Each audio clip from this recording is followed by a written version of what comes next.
तो प्रभु का मैं हृदय से धन्यवाद करता हूँ। एक बड़ी लंबी प्रयास था, ज्यादा प्रयास के बाद और काफी आगे पीछे होते हुए हम लोग इतने लोग यहाँ पे एकत्रित होने पाए हैं। बहुतों की इच्छा थी और मुझे दुख इस बात का है कि बहुत सारे ऐसे लोग थे जो चाहते थे लेकिन नहीं आ पाए। परंतु जो आए, हम उन सब का यीशु मसीह के नाम से स्वागत करते हैं। और इस समय जैसा शेखर भाई बोल रहे थे, किसके कारण से हम लोग इकट्ठे हुए हैं? हम्म? किसके कारण से इकट्ठे हुए हैं? आत्मचिंतन। प्रभु के कारण से इकट्ठे हुए हैं। तो मोस्ट वीआईपी कौन है? और उसके बारे में भैया ने क्या बोला?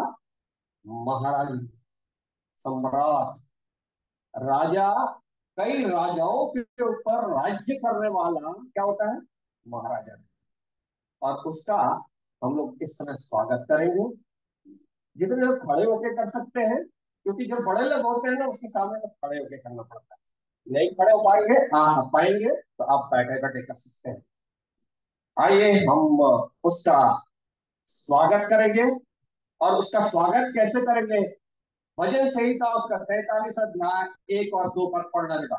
बिल्कुल थोड़ी सी स्पीड हमारी बुलेट ट्रेन की तरफ चलनी चाहिए। इंडिया में बुलेट ट्रेन चला नहीं चला हो, आज बाइबल पढ़ने वाली बुलेट ट्रेन बिल्कुल फटाफट चलनी चाहिए। दो लोग का नाम है जिसको जल्दी जल्दी मिलते जाता है, पढ़ते जाए। भजन संहिता उसका 47 अध्याय 1 और 2 पद। ये देश देश के सब लोगों, ये देश देश के सब लोगों, तालियां बजाओ, तालियां बजाओ, ऊंचे शब्द से परमेश्वर के लिए जय जयकार करो, क्योंकि यहोवा परम प्रधान और भय योग्य है। वह सारी पृथ्वी के ऊपर महाराजा है। हालेलुया। कैसे कैसे महाराजा है बता सकते हैं? चिल्लाने की बात अभी नहीं करूंगा, हमने गाना गाया, लेकिन तालियां जम के बजाएंगे। ठीक है, उसका स्वागत करेंगे। तो, और ताली बजाते हुए अपने मुंह को भी खोलिए और बोलिए उस प्रभु का स्वागत करते हुए, प्रभु हम आपका स्वागत करते हैं। आप हमारे राजा हैं, आप हमारे महाराजा हैं, आप हमारे प्रभु हैं, आप हमारे बनाने वाले हैं, आप हमारे उद्धार करने वाले हैं, आप हमारी अगुवाई करने वाले परमेश्वर हैं, आप हमारे साथ चलने वाले परमेश्वर हैं। मुंह खोलकर बोलिए, परमेश्वर के सामने अपना मुंह खोलिए। आप मेरे लिए नहीं बोल रहे, प्रभु की बोलिए। आप अपने दिल को, अपने हृदय को खोलकर उसका स्वागत करिए और बोलिए। यदि यहाँ पर भूल जाइए कि और है कि नहीं, कोई है कि नहीं, आप इस बात पर स्वर रखिए, प्रभु हमारे बीच में है। प्रभु हम आपका स्वागत करते हैं, आपके अगुवाई के लिए धन्यवाद करते हैं, आपके जीवन की बातों के लिए धन्यवाद करते हैं, आपकी सहायता के लिए धन्यवाद करते हैं। ओ प्रभु आपके छुटकारे के लिए धन्यवाद करते हैं। आपने हमारी जीवन को विस्तार रूप से और अद्भुत रूप से बनाया, प्रभु हम आपका धन्यवाद करते हैं। आप बोलिए, चाहे तो और बंद करके भी बोल सकते हैं, आंख खुला रख के भी बोल सकते हैं।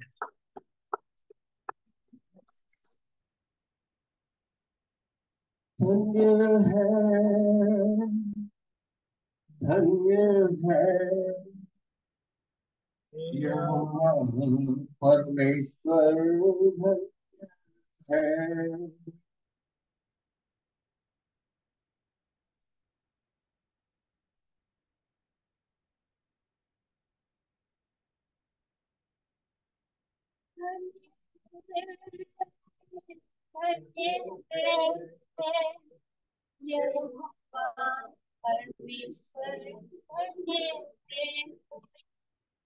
जो इसराइल का परमेश्वर है, आश्चर्य केवल करता है। जो इसराइल का परमेश्वर है, आश्चर्य केवल करता है। उसका वैमान सर्वधन्य है। उसकी महिमा से पृथ्वी भारी भारी, उसकी महिमा से पृथ्वी भारी भारी, उसकी महिमा से पृथ्वी भारी भारी। परमेश्वर तू स्वर्गीय है, दीवाना तेजो में, हे परमेश्वर तू स्वर्गीय है, दीवाना तेजो में, तेरी महिमा सारी पृथ्वी के ऊपर जाए। हालेलुया, तेरी महिमा सारी पृथ्वी के ऊपर जाए। Hallelujah, hallelujah, hallelujah, hallelujah.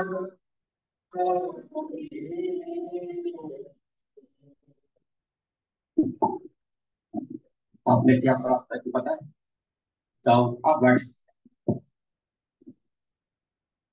जब राजा दाऊद साउल से डर कर भाग रहा था, गुफा में छिप गया, अपने बचाव की प्रार्थना कर रहा था। पढ़िएगा, मैं इसको दाऊद की अद्भुत प्रार्थना करता हूँ।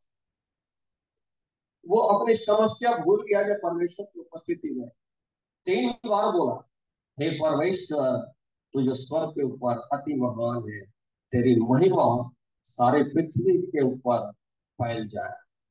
सो प्रभु का धन्यवाद हो आज के समय के लिए। आइए जो विषय हम देख रहे थे, मत्ती उसका 25 है ना, पढ़ेगा एक पर और 2 पर। का राज्य उन 10 कुमारियों के समान होगा जो अपनी मशालें लेकर दूल्हे से भेंट करने को निकली। उनमें 5 मूर्ख और 5 समझदार थी। मूर्खों ने अपनी मशालें तो ली, परंतु अपने साथ तेल नहीं लिया। परंतु समझदारों ने अपनी मशालों के साथ अपनी कुप्पियों में तेल भी भर लिया। जब दूल्हे के आने में देर हुई तो वे सब ऊँघने लगी और सो गई। यहाँ पे 10 कुमारियां हैं। 5 कुमारियों को बुद्धिमान कहा गया और 5 कुमारियों को मूर्ख कहा गया। अंतर क्या था? कोई बता सकता है? कोई बोल सकता है? हाँ, नहीं था। कोई और बोल बता सकता है? उपयोग में करें।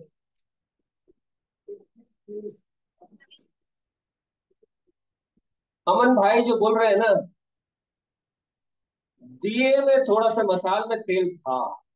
पढ़िएगा, 2 चीजें हैं, ध्यान से पढ़िएगा। दिए में, यदि आप आगे जो मैं बोल रहा हूँ, जब दूल्हा आया तो उनकी जो मसाले थे बुझ रही थी।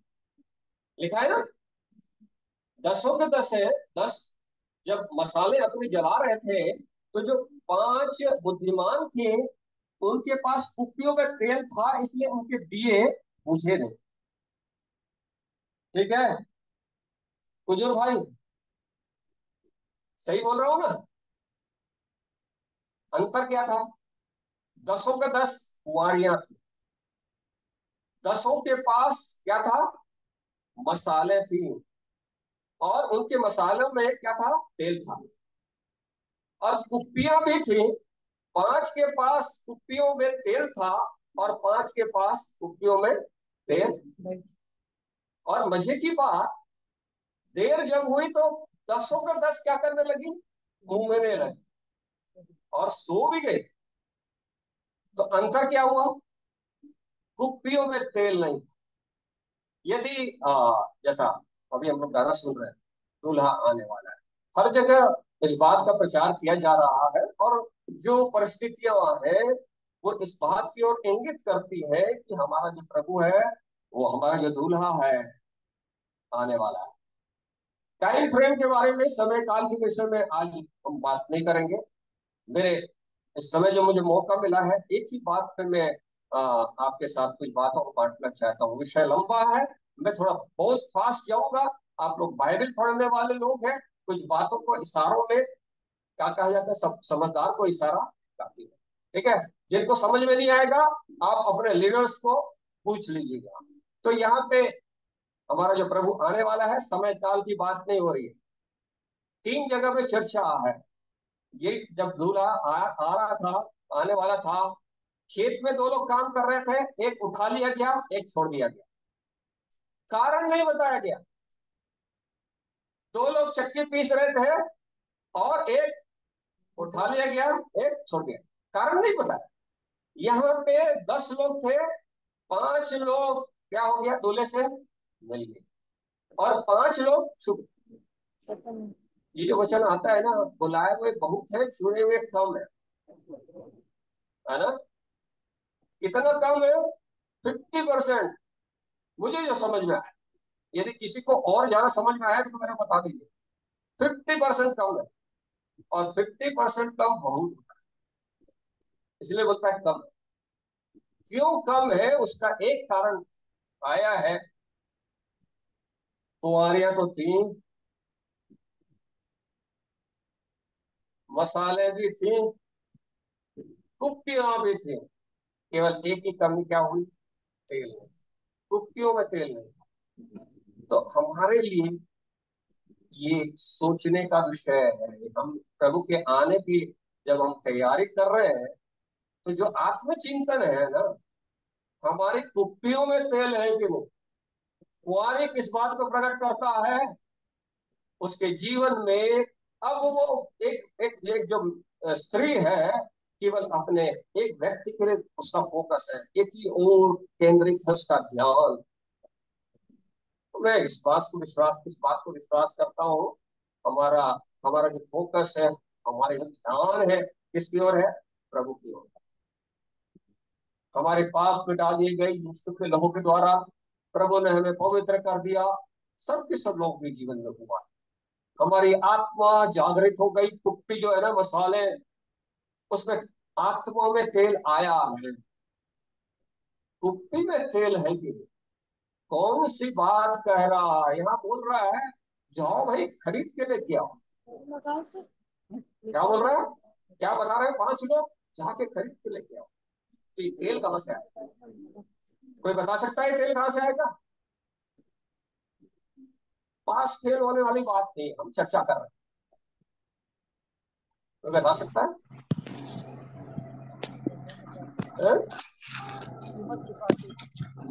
हाँ, कीमत तो चुकानी पड़ेगी, लेकिन अब तेल कहाँ पे कीमत चुका रही है?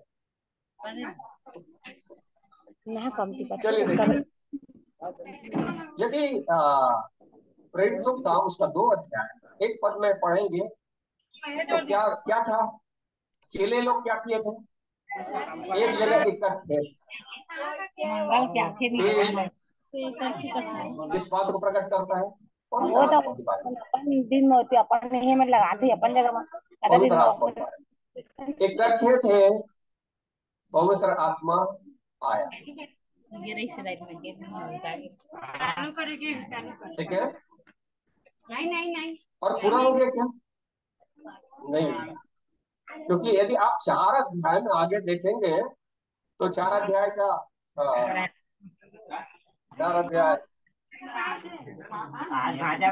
जब वो याजक लोग और सारे सदुकी फरीसी धमकाने के बाद उनको छोड़ दिए, तो वो लोग प्रार्थना कर रहे थे। विश्वासियों की प्रार्थना 23 पद से शुरुआत होती है, और उसके बाद 21 पद पढ़े।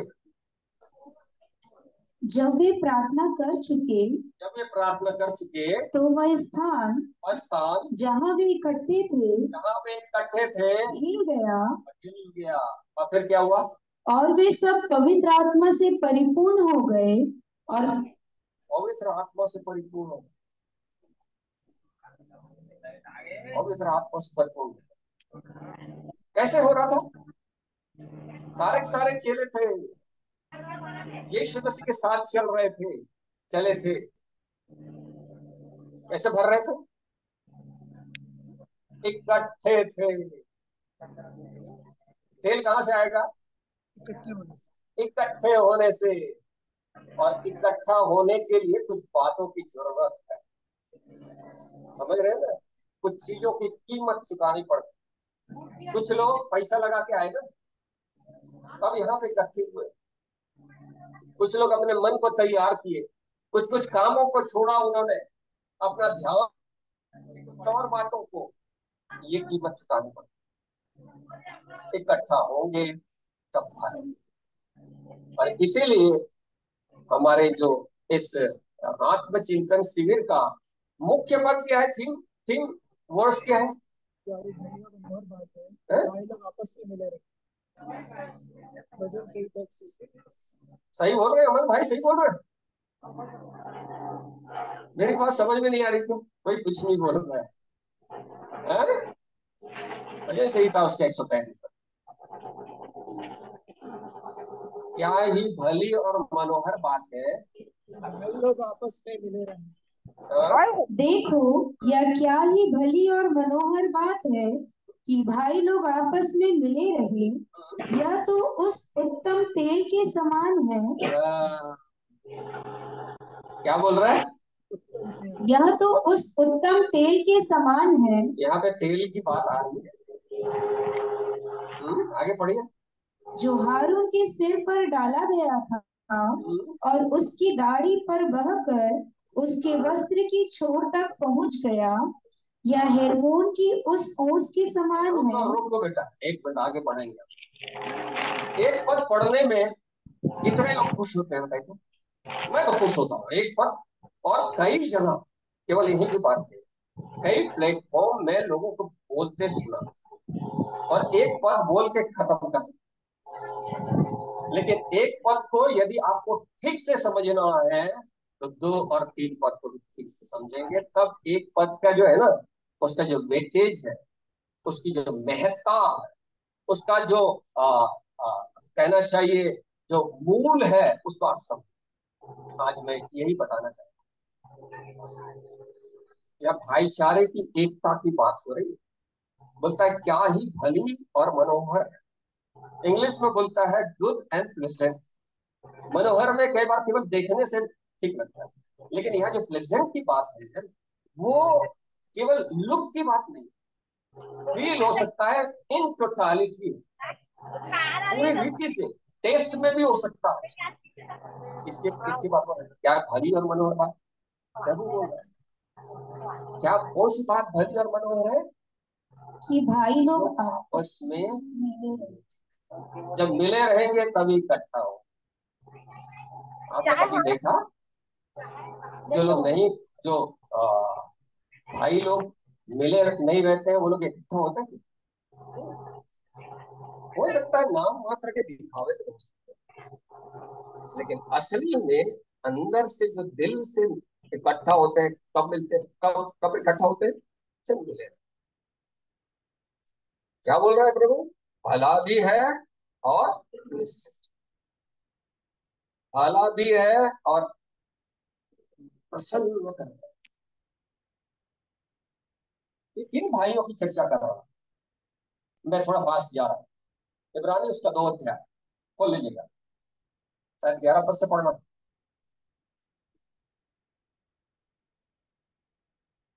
क्योंकि पवित्र करने वाला और जो पवित्र किए जाते हैं सब एक ही मूल से हैं। एक मिनट, जो पवित्र करने वाला और जो पवित्र किए जाते हैं एक ही मूल। भाई किसको बोलते हैं? जो एक बाप के बच्चे होते हैं। कहां से? एक बाप के, एक मूल से निकले हुए जो 2 लोग हैं, निकले रहते हैं, उनको क्या बोलते हैं? भाई बोलते हैं। अब बहनों के दिमाग में ही चल रहा होगा हम किधर जा रहे हैं। बहनों को जो छूट मिल गया है कि आपस में लड़ते रहे, ऐसा नहीं? नहीं, है ना? आप यूहन्ना उसका 1 अध्याय 12 जो भाई शेखर भाई बता रहे थे ना कैसे होता है, थोड़ा सा वहां पे हिंदी में बहुत अच्छा नहीं है, केजेवी वर्जन। किसी को पास इंग्लिश में अमन देखो मोबाइल से एक बार पढ़ना इंग्लिश। जितने लोग इंग्लिश पढ़ते हैं थोड़ा सा आप लोग हिंदी के साथ साथ इंग्लिश भी पढ़िए, तो चीजें थोड़ी सी और स्पष्ट हो जाती। मिला? यमुना 1 अध्याय 12 केजीबी वर्जन में पढ़ो। आप पढ़ो, मैं रिपीट करूंगा।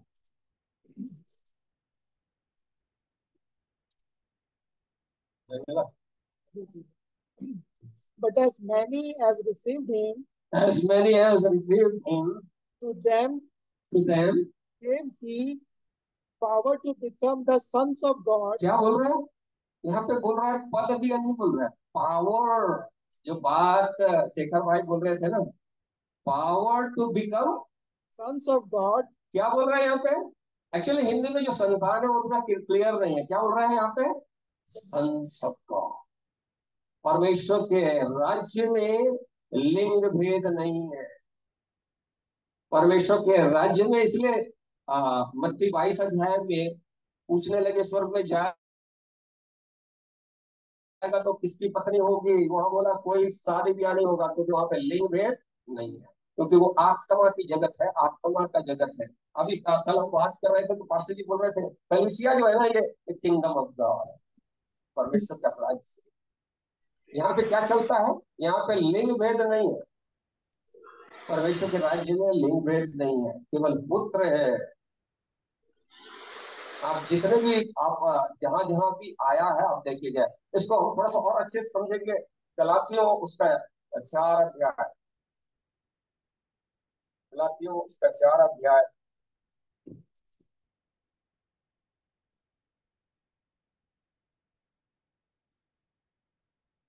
rather, 3 अध्याय 27, 28 और 29 खाली नहीं।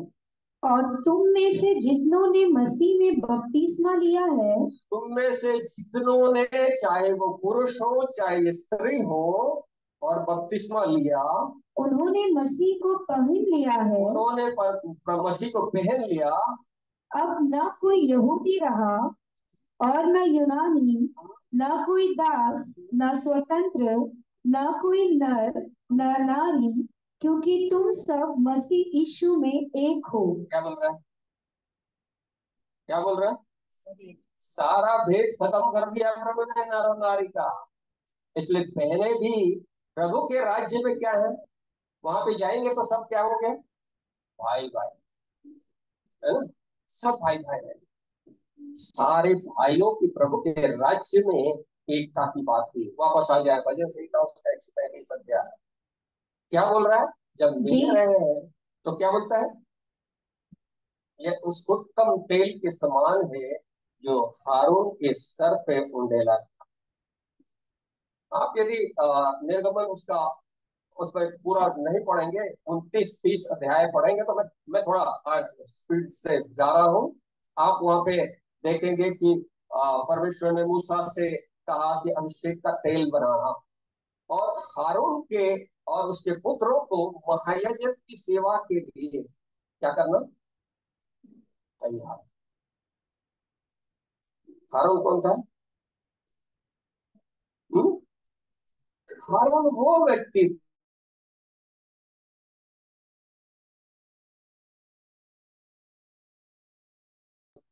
को मिस्र से छुड़ा के कहा लेकर आया? जंगल तक लेकर आया और कनान की ओर आगे बढ़ा। प्रभु का सेवक था। फिर क्यों आवश्यकता पड़ गई? दोनों ने मिलके बड़े बड़े आश्चर्य कर्म दिखाए। परमेश्वर के साथ साथ चल रहा था, परमेश्वर का वचन उनके जीवन में प्रकाशित हो रहा था। फिर ये अभिषेक के तेल की जरूरत क्या पड़ी? उस बात को समझ ली। कारण क्या था? मिलाप का तंबू आ गया, और भीतर की जो सेवा और महापवित्र स्थान की जो सेवा थी वो की जानी थी। अभी तक बाहर की सेवा चल रही थी, अंदर की सेवा करने के लिए क्या चाहिए था? अभिषेक का तेल। और उसके अभिषेक का तेल कैसे बनेगा वो परमेश्वर ने बता दिया। और यदि आप लेवस्था में पढ़ेंगे तो यहोशू के सिर पे कुछ उड़ने लगा, कुछ डाला गया था, पूरा पूरा डाला नहीं गया था।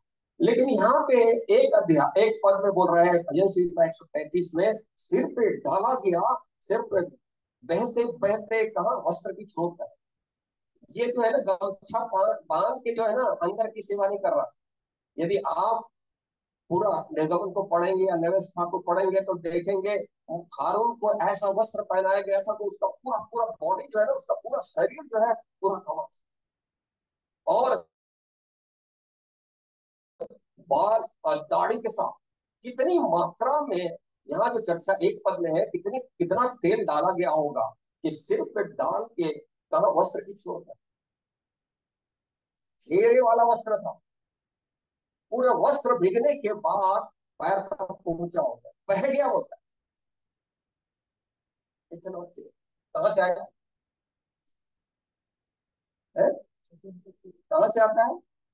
जब भाई लोग आपस में मिले रहते हैं, हमने पढ़ा ना पहला पहला पत्रस 2 अध्याय में, राजपदधारी याजकों का समाज, याजक को एक तेल चाहिए, तभी उस सेवकाई के लिए तैयार हुआ हारून और उसका घराना। वहां तो थोड़ा सा डाला गया था, वो तेल डाले जाने के बाद वो पवित्र हुआ। वो वस्त्र, वो जो वस्तुएं थी जितने सेवा के लिए की इस्तेमाल की जा रही थी, सारे पवित्र हो गए। यदि आप पढ़ेंगे 29 अध्याय निर्गमन में तो मालूम है ऐसी पवित्रता कि कोई वस्तु उसे छू जाए तो वो भी पवित्र हो जाए। कहां से आया? और यही तेल कुप्पियों में चाहिए, इकट्ठा करना पड़ता है। कहां से इकट्ठा होता है? इस कहां से इकट्ठा होता है? जब भाई लोग, आपको मालूम है पहला पत्रस तो 5 अध्याय 22 पद पढ़िए। परमेश्वर की, हम कल बात कर रहे थे, कलीसिया परमेश्वर की अवधारणा, परमेश्वर की चाहत है, परमेश्वर की मनसा है, किसी मनुष्य की सोच नहीं है। ये आज सुबह में डेविड भाई का स्वर्गीय बात कर रहे थे, ये स्वर्गीय मनसा है, स्वर्गीय योजना है। और स्वर्ग आज का 22 पढ़े 5 का 22 नहीं। पहला पत्रस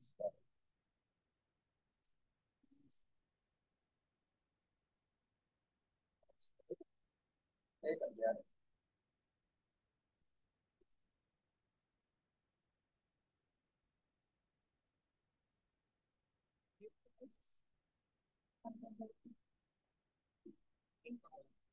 एक का 22 पढ़े। अतः जब जबकि तुमने भाईचारे की निष्कपट प्रीति के निमित्त सत्य के मानने से अपने मनों को पवित्र किया है, तो तन मन लगाकर एक मिनट फिर से पढ़ना बेटा। अतः जबकि तुमने भाईचारे की निष्कपट प्रीति के निमित्त, किसके लिए? भाईचारे के निष्कपट प्रीति के निमित्त सत्य को स्वीकार किया है। हम लोग बोलते हैं ना, हमने सत्य को स्वीकार किया। किस लिए आपने सत्य को स्वीकार किया? भाईचारे की निष्कपट प्रीति के निमित्त, भाईचारे के निष्कपट प्रीति के निमित्त आपने सत्य को ग्रहण किया है। आप अपने उद्देश्य को स्मरण रखिए, चिंतन कीजिए भाईचारे के प्रीति के निमित्त। इसलिए दूसरा पत्रस 1 अध्याय उसके 5 पद से पढ़िए तो, इसी कारण तुम सब प्रकार का यत्न करके, इसलिए सब प्रकार का यत्न करके मेहनत करनी पड़ती। क्या? अपने विश्वास पर सद्गुण, विश्वास पर सद्गुण, और सद्गुण पर समझ, सद्गुण पर समझ, और समझ पर संयम, समझ पर संयम, और संयम पर धीरज, संयम पर धीरज, और धीरज पर भक्ति, भक्ति, और भक्ति पर भाईचारे की प्रीति, भाईचारे की प्रीति, और भाईचारे की प्रीति पर प्रेम बढ़ाते जाओ। कहाँ पे प्रेम आएगा? है? आगे आगे तो थोड़ा और पढ़िए। जो प्रार्थना कर रहे थे हमारे चार्ल्स भाई, आपने आपको जांच कर देखो तो आगे थोड़ा और पढ़िए उनका। क्योंकि यदि ये बातें तुम में वर्तमान क्योंकि रहे यदि ये बातें तुम में वर्तमान न रहे और बढ़ती जाए, और बढ़ती न जाए, तो तुम्हें हाँ हमारे प्रभु यीशु मसीह की पहचान में हाँ निकम्मे और निष्फल न होने देगी। हाँ, यदि ये बातें तुम में वर्तमान रहे और बढ़ती जाए तो हमें प्रभु को पहचानने में निकम्मे, निकम्मा मतलब किसी का काम करना, और निष्फल। कितनी खतरनाक बात। यदि ये बातें नहीं है, उल्टे तरीके से देखा जाए तो क्या है? हम निकम्मे और निष्फल हो जाएंगे। इसीलिए यदि आप इब्रानी 12 अध्याय उसका 14 पढ़ें, सबसे मेल मिलाप रखो, सबसे मेल मिलाप रखो। इसका मतलब कई बार हम समझते हैं कि आत्मिक भाइयों से बस मिले रहना है, बाकी लोगों से नहीं। सबसे मेल मिलाप रखिए। आप अपने शारीरिक भाइयों से मेल मिलाप रखते हैं, उसका फायदा आपको मिलेगा। आप अपने सामाजिक भाई बहनों के साथ मिलकर रहते हैं, उसका फायदा मिलेगा। आप अपने राजनीतिक भाई बहनों के साथ मिलकर रहते हैं, उसका फायदा मिलेगा। आजकल जो है, आप विदेशों में जाएंगे, ब्रो ब्रो शब्द इस्तेमाल करते हैं, भाई भाईचारे की बात करते हैं, उसका एक अलग फायदा। लेकिन असली और अनंत काल का फायदा कहां पे होगा?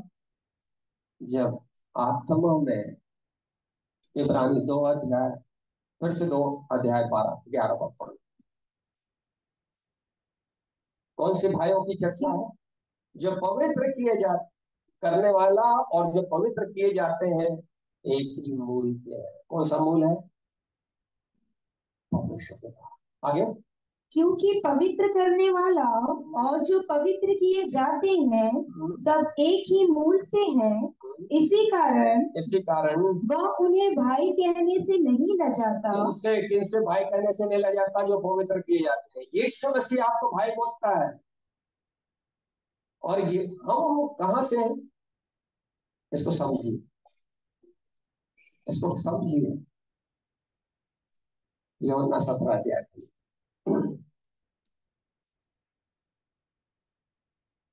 यूहन्ना 17 अध्याय। अब जानते हैं यीशु की महाजी की प्रार्थना, मरने से पहले की प्रार्थना।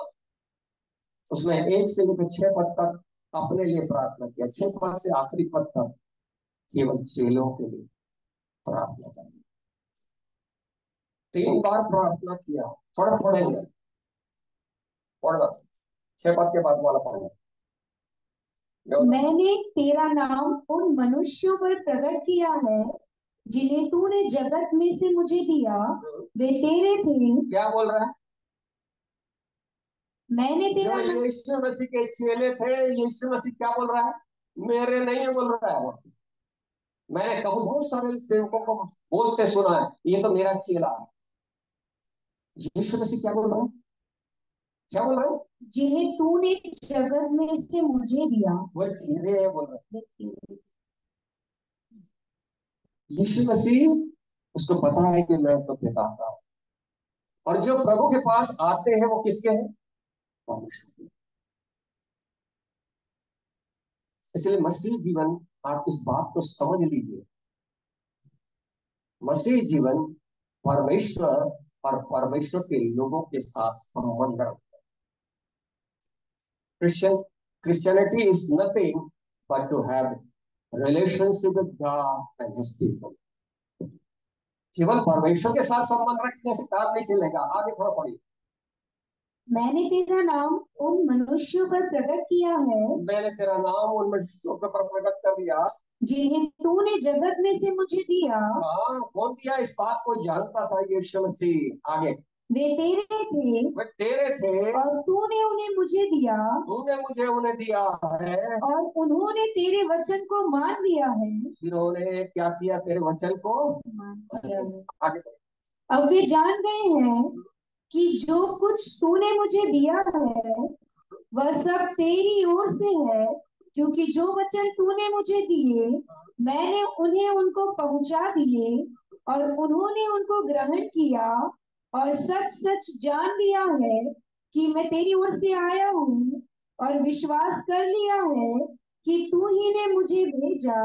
मैं उनके लिए विनती करता हूँ, संसार के लिए विनती नहीं करता। विनती किसके लिए कर रहा है? संसार के लिए विनती नहीं कर रहा। यूहन्ना 3 अध्याय 16 पद में पढ़ते हैं, परमेश्वर ने जगत से प्रेम रखा, उसने क्या कर दिया? यीशु मसीह जाने से पहले, मरने से पहले उसकी अंतिम इच्छा में, आप जरा देखिए 9 पद से पढ़ना, आगे पढ़ना। मैं उनके लिए विनती करता हूँ, संसार के लिए विनती नहीं करता, परंतु उन्हीं के लिए जिन्हें तूने मुझे दिया है, क्योंकि वे तेरे हैं और जो कुछ मेरा है वह सब तेरा है और जो तेरा है वह मेरा है। क्या बोल रहा है? जो तेरा है, कौन तेरा है बोल रहा है? किसको तेरा है बोल रहा है? जो प्रभु ने उसको दिया है। प्रभु ये सारे चेले वहां पे कोई सेलेक्टिव है क्या? पतरस केवल मेरा है ऐसा तो नहीं बोला, यूहन्ना केवल मेरा है। लेकिन आजकल के जो लीडर्स हैं, ये मेरा है, वो उसका है, यही चल रहा है, यही चल रहा है। लेकिन परमेश्वर की योजना में, परमेश्वर की चाहत में क्या बोल रहा है? जो तेरा है। हम सेलेक्टिव नहीं हो सकते। आगे पढ़े। और इनमें मेरी महिमा प्रकट हुई है। मैं अब जगत में न रहूंगा, परंतु ये जगत में रहेंगे और मैं तेरे पास आता हूँ। हे पवित्र पिता, अपने उस नाम से जो तूने मुझे दिया है उनकी रक्षा कर कि वे हमारे समान एक हो। क्या प्रार्थना है? क्या प्रार्थना है? हमारे समान एक हो, पिता पुत्र और पवित्र आत्मा। जो भैया बोल रहे थे ना, वहां कमेटी नहीं चलता है। परमेश्वर ने बोला, वचन निकला, यीशु से निकला, पवित्र आत्मा ने बदल। कारण क्या है मालूम? तीनों को पता है, पिता जो बोलेगा वो अच्छा, जो बेस्ट है वो है। वहां पे कमेटी नहीं चलती। आगे भी पढ़ लीजिएगा पूरा। हमारे लिए एकता की जो बेंच मार्क है, किसके समान चाहिए? परमेश्वर के समान है। क्या बोल रहा है इस पद में? केवल मैं इन्हीं के लिए विनती नहीं करता, परंतु उनके लिए जो भी वचन के द्वारा विश्वास करें, आने वाली पीढ़ी के लिए भी प्रार्थना है। तीसरा,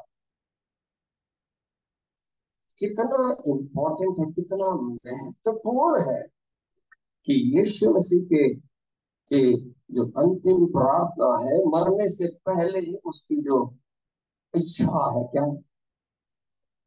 भाई लोग एक हो जाए। इसलिए यदि आप सेवकाई के बारे में हम लोग देखने जा रहे हैं, इफिसियों 4 अध्याय उसका 11 पद से पढ़िए। बहुत सी बातें हैं, मैं यहीं पे समाप्त करूंगा। उनमें कुछ को प्रेरित नियुक्त करके और कुछ को भविष्यवक्ता नियुक्त करके और कुछ को सुसमाचार सुनाने वाले नियुक्त करके और कुछ को रखवाले और उपदेशक नियुक्त करके दे दिया। ये 5 प्रकार की सेवकाई यीशु मसीह ने दे दी। इसलिए दे दी, आगे बढ़े, जिससे पवित्र लोग सिद्ध हो जाए और सेवा का काम किया जाए और मसीह की देह उन्नति पाए। बहुत सारे लोग इसी पद में समाप्त, इसी पद में समाप्त हो जाते। लेकिन यदि आखिरी 16 पद तक यदि नहीं चला, तो वो सेवकाई गड़बड़ है परमेश्वर के हिसाब से। पढ़िए 16 पद तक। जब तक कि हम सबके सब विश्वास, सेवा का काम, पवित्र लोग सिद्ध हो जाए, सेवा का काम तब तक हो जब तक कि सब क्या हो जाए, सबके सब विश्वास और परमेश्वर के पुत्र की पहचान में एक ना हो जाए। क्या? परमेश्वर के पुत्र की पहचान में एक ना हो जाए। फाइनल टारगेट क्या है?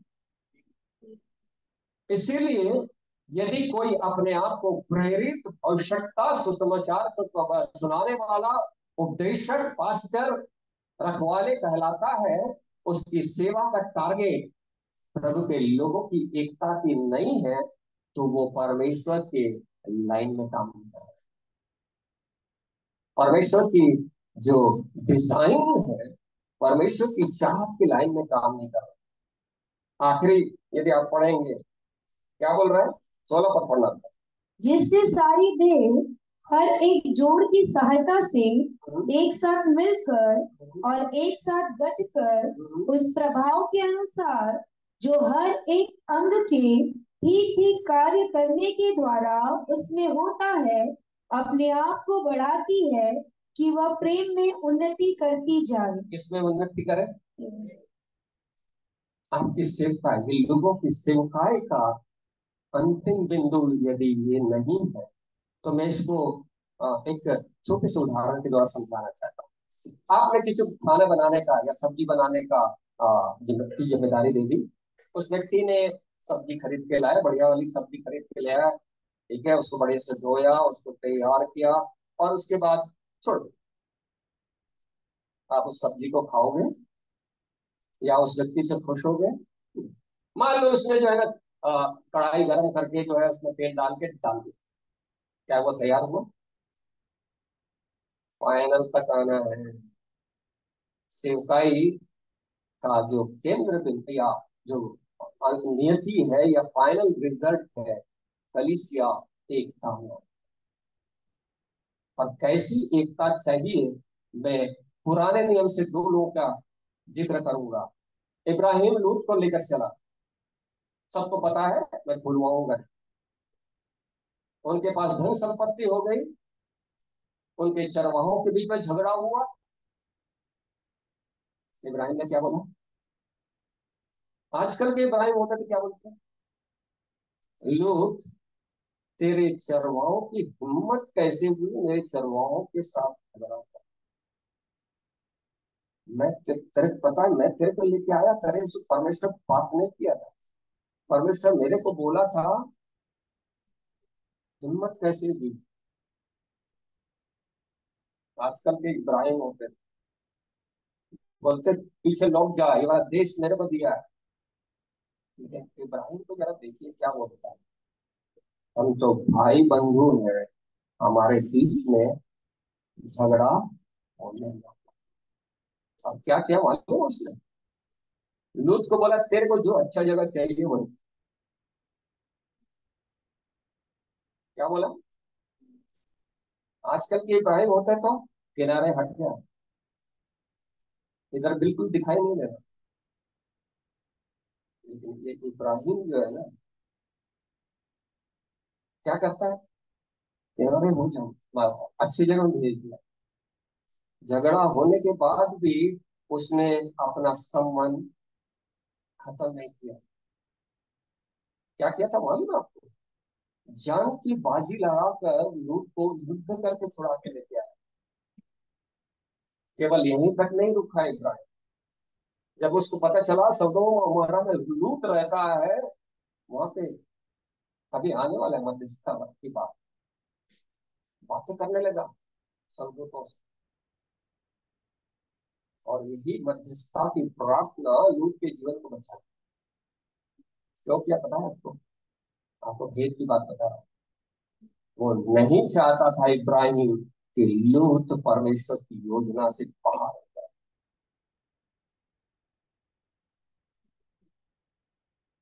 उसको मालूम था परमेश्वर मेरे को यहाँ पे लेके आया है, परमेश्वर सारा काम करे, ये आशीष का देश है। वो चाहता था कि उसका जो भाई बंधु है, अपने भाई का भतीजा है, परमेश्वर की योजना से बाहर। ऐसी वाली सोच थी। यूसुफ के बारे में हमें पता है, भाइयों ने कौन सी बुराई नहीं की, भाइयों ने कौन सी बुराई नहीं की, उसको तो मारने के लिए डाल दिया था गड्ढे में, सब पता था यूसुफ को। लेकिन जब वहां पे महाराजा के बाद, राजा के बाद अगला व्यक्ति था वहां पे, उसके पास पूरा पावर था, बढ़िया से क्या कर सकता था, बदला ले सकता था। बाप जब मर गया भाई लोग डर रहे थे, अब तो ये हमारा बढ़िया से। आजकल के यूसुफ होते तो बैठो सारा हिसाब करते हैं। लेकिन यूसुफ क्या कर रहा था, क्या बोला, क्या बोला, 40 अध्याय है ना, उत्पत्ति 40 अध्याय, क्या बोला है, 40 अध्याय बोलता है परमेश्वर तुम्हारे बचाने के लिए तुम उत्पत्ति, भाइयों ने क्या किया उसको देख नहीं रहा, परमेश्वर ने उसके जीवन में क्या किया उसको देख। बात समझ में आ रही है। आज लोग, मनुष्य हमारे साथ क्या कर रहे हैं, इसके जोड़ घटाने में पूरी लिस्ट मिलती है, सारा डाटा दिल के अंदर भरा है।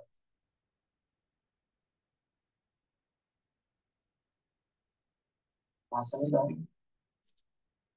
ऐसी ऐसी मनसा रखने वाले, हम तो यीशु मसीह के बारे में जानते हैं, यीशु मसीह ने क्या बोला, दास सवाल, एक एक चीजों को जानते। कई बार लोग बोलते, मैंने सुना, अरे उसको तो मैं बहुत अच्छे से जानता हूँ, मेरे दिमाग में आता है यीशु मसीह की तुमको बहुत अच्छे से है ना, ये सब तो बोलते बहुत अच्छे।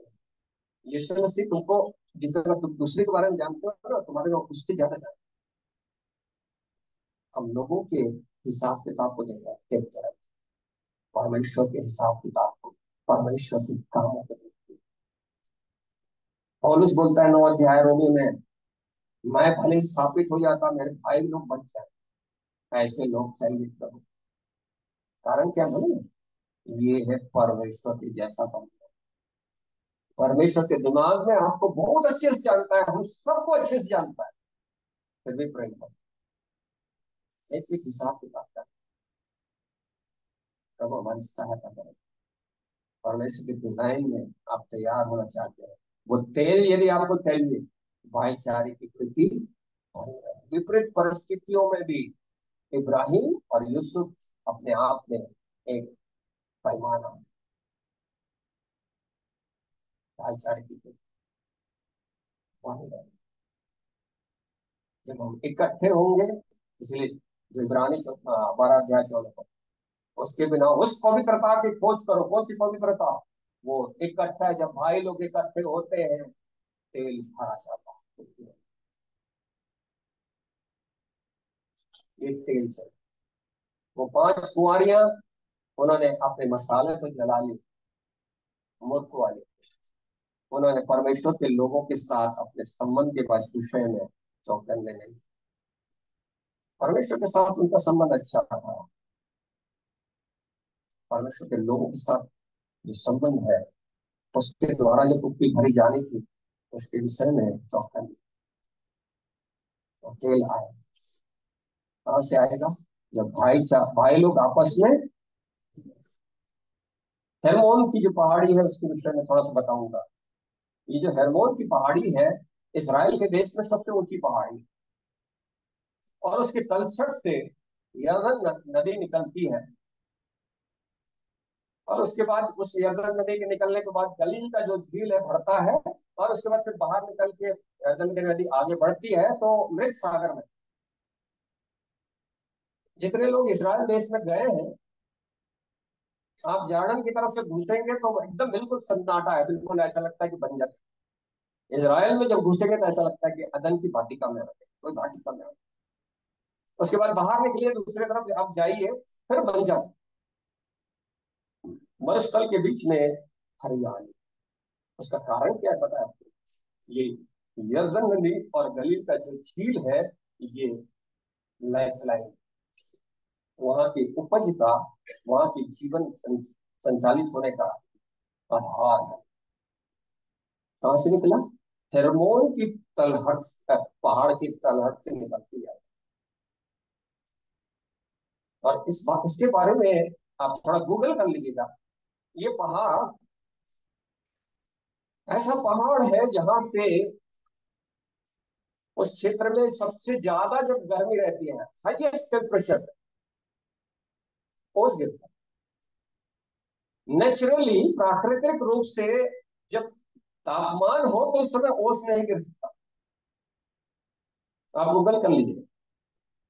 यही केवल एकमात्र जगह है संसार में जब हाईएस्ट टेम्परेचर होता है तो ओस गिरता है। ये कैसे हो सकता है? It is a divine. इसलिए है, किस लिए है? आगे बताते हैं। दो दो पर 133 अध्याय। हेर्मोन की पहाड़ियों पे उस ओस के समान है जो क्या करती है? सियोन को सींचती है। सियोन क्या है? प्रभु की कलीसिया। प्रभु की कलीसिया, उसके अंदर आशीष चाहिए। कहां से आएगी? भाई लोग आकाश करेंगे। डिवाइन ब्लेसिंग चाहिए, एनॉइंटिंग चाहिए, फुलफिलमेंट चाहिए एनॉइंटिंग के। मीटिंगों में जाके कुछ कुछ मिल जाएगा, आपके मसालों में भर जाएगा, कुप्पियों में नहीं भरेगा। कुप्पियों में नहीं भरेगा। कुप्पियों में भरने के लिए परमेश्वर के लोगों के साथ आपकी भाईचारे की पूरी है। ये केवल किसी झुंड के लिए नहीं है, ये यूनिवर्सल चर्च है। शुरुआत यहीं से हो। तो प्रभु हमारी सहायता करे। आप अपनी कुप्पियों में यदि तेल भरना चाहते हैं, इस विषय में सावधान रहें। परमेश्वर हमारी सहायता करे कि हम निकम में न रह जाए, किसी काम के न रह जाए। ऐसा ना हो। एक मिनट अपने बैठे बैठे प्रभु से प्रार्थना करेंगे।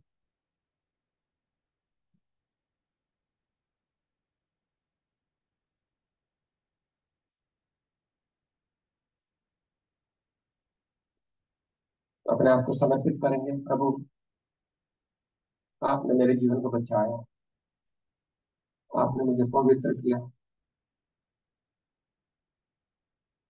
मेरी आत्मा को जीवित किया। परंतु मैं आपके आगमन की तैयारी में, मेरी सहायता करें कि मेरी कुप्पी में ये तेल भरने पाए।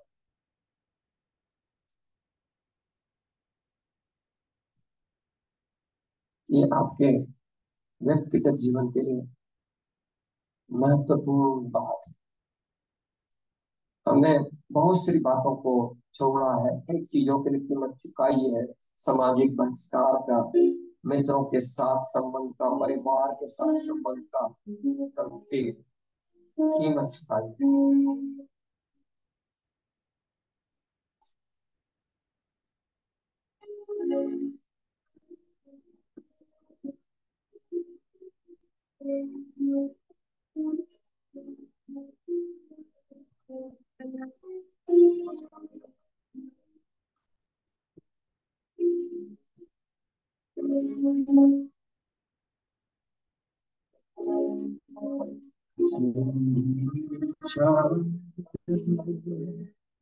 पूरी हो क्या मुझको